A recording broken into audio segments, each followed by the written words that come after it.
আজকে দুপুরবেলায় যেমন হোম মিনিস্টার কয়েকজন চিফ মিনিস্টারকে বর্ডার এরিয়াতে যারা আছেন 7-8 জন তাদের নিয়ে মিটিং করেছেন, করে যা যা কথা বলেছেন সেই নিয়ে আমি একটাও আলোচনা এখানে করব না, এটা আলোচনা করার বিষয় নয়। 2 হচ্ছে আমরাও তেমনি আজকে অল ডিপার্টমেন্টকে, অল সেন্ট্রাল গভর্নমেন্ট ডিপার্টমেন্ট এবং স্টেট গভর্নমেন্ট ডিপার্টমেন্ট যারা কি রোল প্লে করে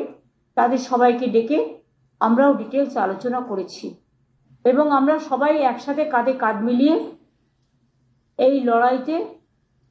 আমরা যারা লড়াই করছি পহেলগাঁওয়ের বিরুদ্ধে,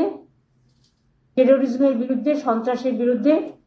তারা কাঁধে কাঁধ মিলিয়ে লড়াই করব। এই সময় আমাদের মধ্যে কোনো বিভেদ যেন না হয়, সবাই আমরা দেশের পক্ষে, এই মানসিকতা নিয়ে কাজ করার সিদ্ধান্তই হয়েছে।